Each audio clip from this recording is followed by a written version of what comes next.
Cheryl MacDonald is a postdoctoral scholar, and she has worked at various levels of the game studying sexuality in sport. Cheryl, I guess the first question slash comment for you is growing up in Moncton, New Brunswick, you have a very close tie to the QMJHL, and as I understand, it's one of the main reasons why you became a hockey fan in general. Let's just discuss that discovery of the game in the Moncton area. Sure. My father was a hockey player himself and a really big hockey fan. And so before the Wildcats came to Moncton, I believe we had the Alpines, and I don't remember ever seeing an Alpine game. But before that, when we had the American League team, the Moncton Hawks, we had season tickets. So when the Wildcats came, I started going to those games, and it was a way to spend time with my dad and a couple of my friends. I eventually started going with my friends, and Dad would keep an eye on me because I think I was probably 10 or 11 when I first started going. And I had season tickets right next to the Wildcats bench growing up. So I think I became known throughout the rink probably as the girl next to the bench. I continued going to Wildcats games up until I finished high school and moved away for university. Now, that obviously introduced you to the sport. What led you to take the next step to actually take a deeper dive into the culture of the sport and some of the ways in which the sport sort of conducts itself and conducts its business? What brought that to your attention and allowed you to get involved? I noticed a big difference in my own participation in girls hockey versus boys and men's hockey. So actually to bring up the Wildcats again, when I was younger, the Wildcats brought Stacey Wilson in to sign autographs. Stacey Wilson was the captain of our women's national team, and I didn't even know we had a women's national team. So it was because I had met her and gotten her autograph at a Wildcats game that I decided I wanted to start playing hockey. So I did. When I was 15, I started playing. And as I entered university, I was dating somebody who played men's hockey. And I came to realize that his experiences moving through the sport were very different from mine moving through girls and women's hockey. And gender just happened to be something that I understood really well in university as part of my sociology degree. And I had a professor who suggested that I do the honors portion of the degree, which meant I had to do a little study. And I had no idea what to study, and he asked what my passion was, and I said hockey. And he said, well, you're really great at understanding gender, so study gender and hockey. And once he said that, I realized that my entire personal life was kind of building up to that. And at the same time, my own playing career was ending.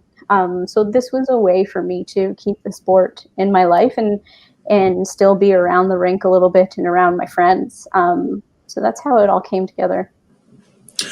What was the initial reaction from some of the teams, coaches, players, what have you, when you started to embark on this study? Apprehension, skepticism, avoidance. I think that where the hockey community is so insular, there's probably a feeling of needing to protect the community, especially because when a young woman comes in saying she wants to study masculinity, there's probably a strong chance that the assumption is that I am some sort of scary feminist, and I am looking to dig up dirt on hockey players, or that I'm simply not in the dressing room for the right reasons. I used to often be accused of looking for a boyfriend. So in the beginning, there was apprehension for sure.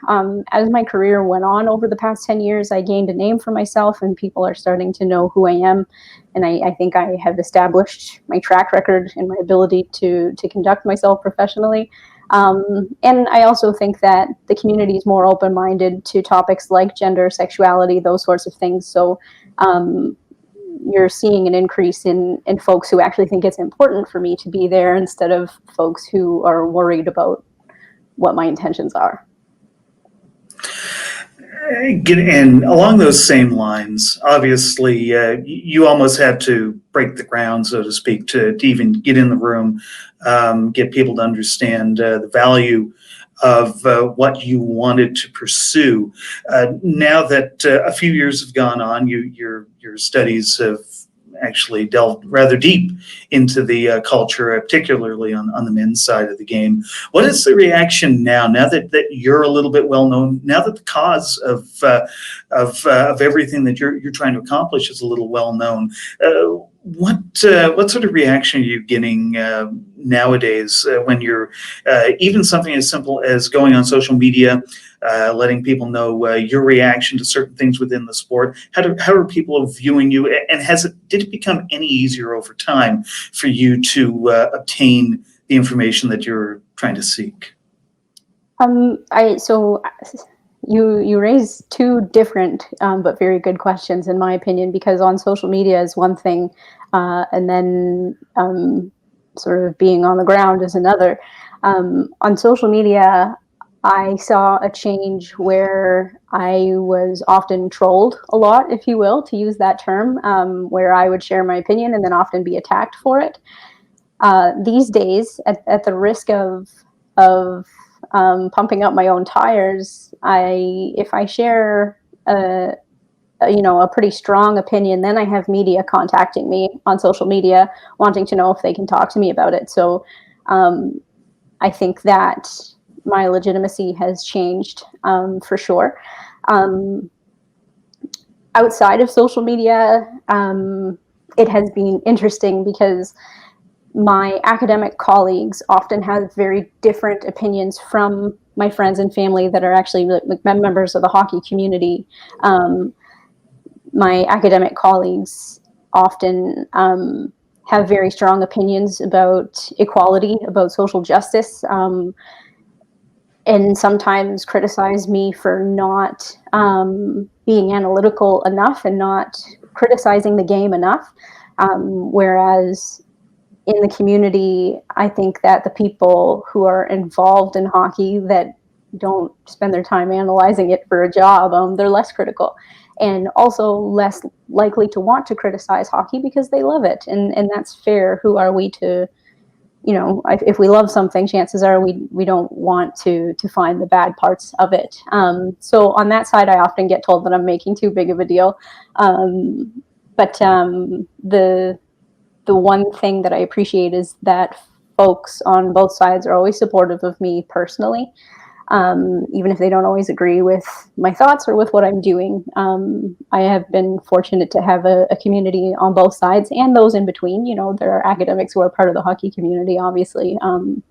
So it has changed that way over time. Speaking specifically to the teenage and even the preteen age group that you've reached out to, not only in an academic way in terms of studying habits, but also just simply reaching out and raising awareness of the culture and trying to make that shift. What has been the reaction from most of the players that you've interacted with, both you going into the dressing room and really their reaction after you've had this one-on-one time with them? What sort of changes have you seen with them, and what's been their response to you personally coming in and trying to make this difference?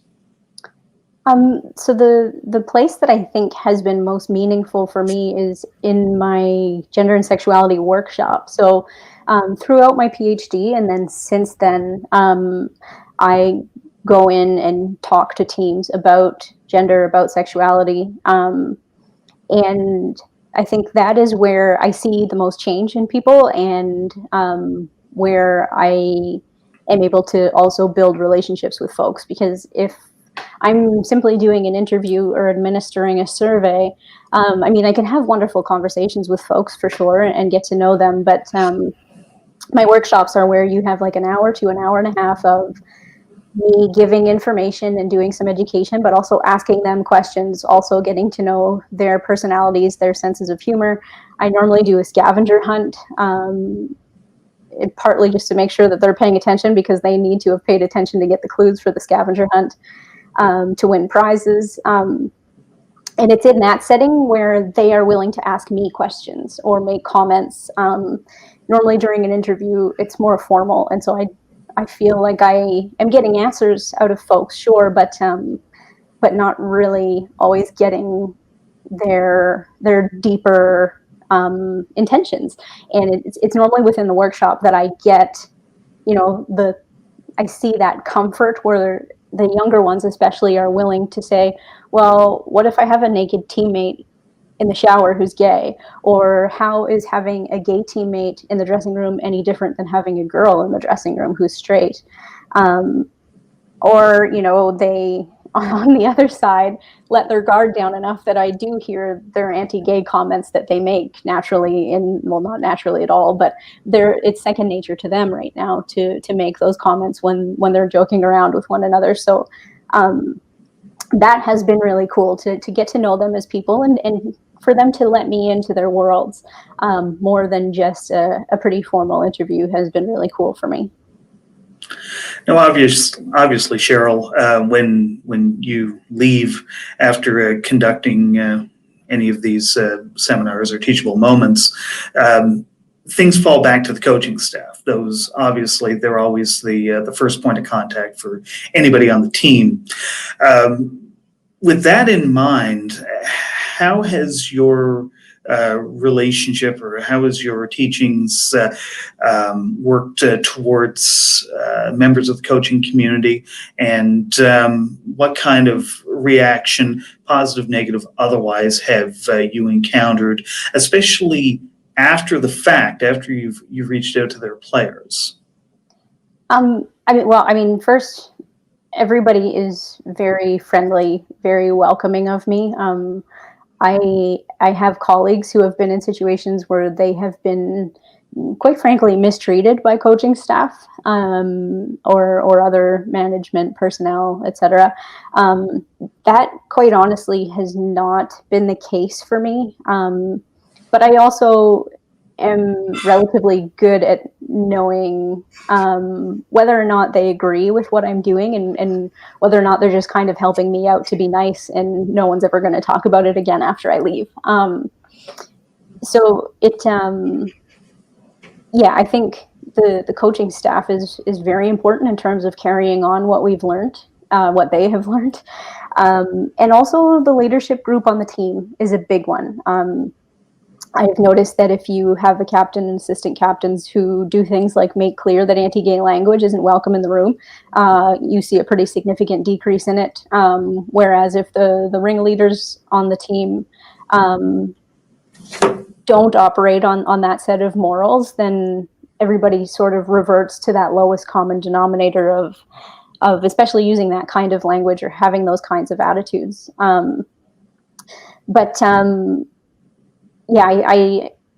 I think it has to come from both those places. It has to come from coaches, and it has to come from your leadership team, because the coaches aren't always in the room. The coaches aren't always tuned in to what's going on.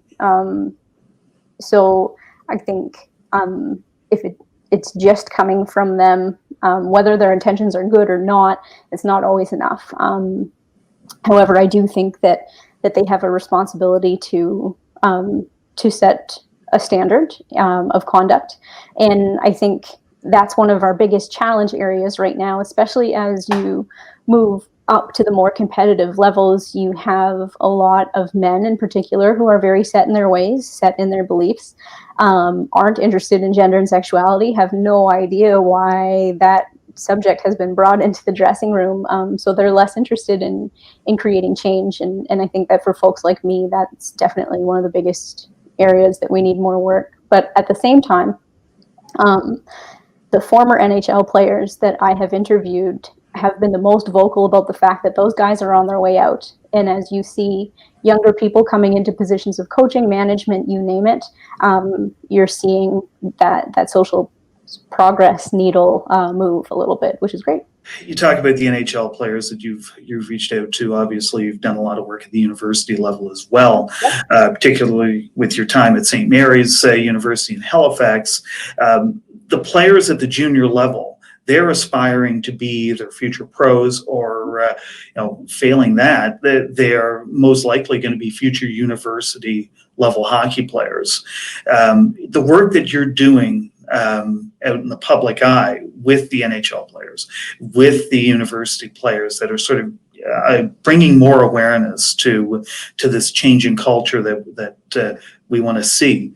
Do you think it's affecting the junior level right now? Are they looking at things a little bit differently than they might have in the past? I do think that they're looking at things differently, but I have to tell you, I don't think it's because of me. I think they're just part of a different generation that is more open-minded and more progressive, and that is it makes my life easier because once they do get to me, it's fun for me to see how much more educated and aware they are. That was why I started off wanting to look at Major U18, because I knew they were part of a generation that was supposed to be the most open-minded, the most progressive, with the most access to information. Yet they were in a sport that, especially in Canada, was considered the most closed-minded, the least progressive, and the least willing to learn new information, especially about things like gender and sexuality.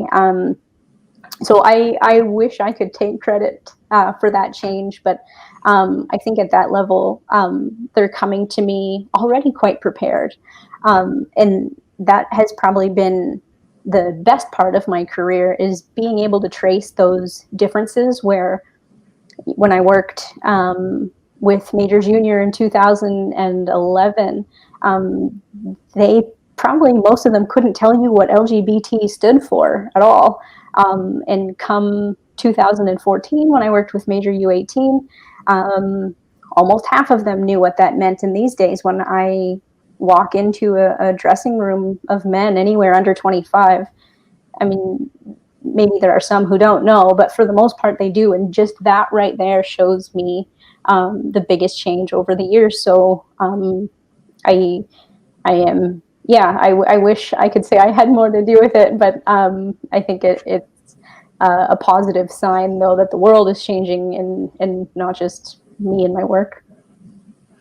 Finally, what are some of the biggest things that some of the key stakeholders at particularly the major junior level, what are some of the biggest things that they could do to advance the entire aspect of inclusion within the sport?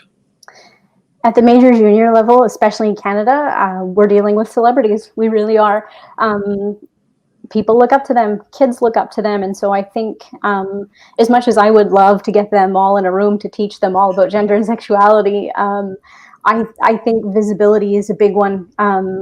I think walking in pride parades is a big one. I think advocating for respect for women is a big one. I think, making comments on social media about equality is big. For two reasons.